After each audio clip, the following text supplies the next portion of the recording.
नमस्कार साथियों, मैं सुभाष इस समय मौजूद हूं बदरपुर विधानसभा के गौतमपुरी जगह कॉलोनी में। ये 12.5 गज के प्लॉट में रह रहे हैं। बहुत गरीबी की दौर से गुजरने वाले लोग हैं और इनके बीच में बहुत सारी समस्याएं हैं। धनाढ्य वर्ग यहां पर ना तो झांकता है, ना ही घुसता है और ना ही यहाँ की समस्या को समझना चाहता है। ये भी एक अजीब विडंबना है कि यहाँ के जो स्थानीय निवासी है उन्हीं में से किसी एक ने हिम्मत करी है इस धनाढ्य वर्ग के लोगों को चुनौती देने की। और वो मेरे साथ है विजेंद्र जी, ब्रिजपाल जी। और करते कि इतने बड़े पैसे वालों के बीच में एक गरीब का बेटा क्यों आया चुनावी चुनौतियों के बीच में।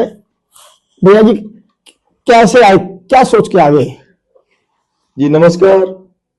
मैं अपने परिचय में इतना ही कहूंगा कि मैं गरीब किसान का बेटा, फौज से रिटायर्ड, अपनी भारतीय सेना में अपनी सेवा खत्म करके ईमानदारी की शपथ लेते हुए आज समाज की सेवा में डटकर बदरपुर विधानसभा में समाज के बीच में मजबूत स्तंभ की तरह खड़ा हूं।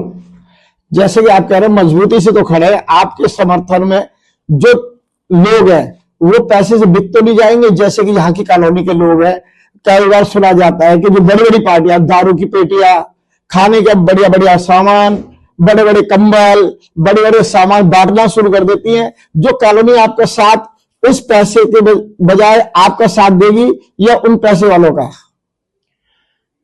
आपका सवाल मैं एकदम वाजिब है, आपने जो पूछा है बहुत सही जवाब है। मैं इसका समर्थन तो करूंगा, परंतु मैं इसके बारे में मैं इतना ही कहूंगा कि मेरी जनता आज ठेकेदारी प्रथा से त्रस्त है। 15 से 20 हजार की जिसकी सैलरी है वो अपना कैसे घर चलाता है वो मुझे बताने की कोई जरूरत नहीं है, मुझे सब पता है, क्योंकि मैं एक नौकरी पेशा से निकला हुआ बच्चा हूं और समाज की सेवा में बीच में खड़ा हूं। ये जितने भी धन्ना सेठ हैं, बड़े बड़े घाघ, बड़े बड़े चोर लुटेरे, ये कितना भी कंबल दारू पैसा बांट ले, जनता लेगी जरूर, क्योंकि वो मजबूर है, उसका अधिकार बनता है, उसको लेने दो।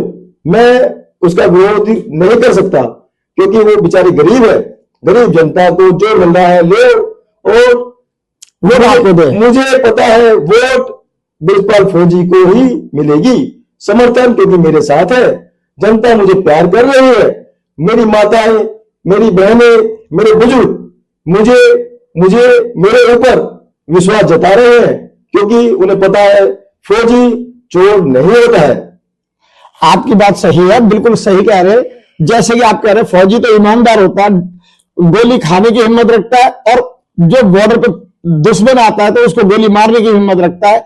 ऐसे फौजियों की, ऐसे क्रांतिकारी लोगों की इस राजनीतिक क्षेत्र में जरूरत है। मगर क्या 2100 रुपए, 2500 रुपए, 300 बिजली यूनिट, इस तरह के लोक लुभावन वादों के बीच में जनता भटक तो नहीं जाएगी?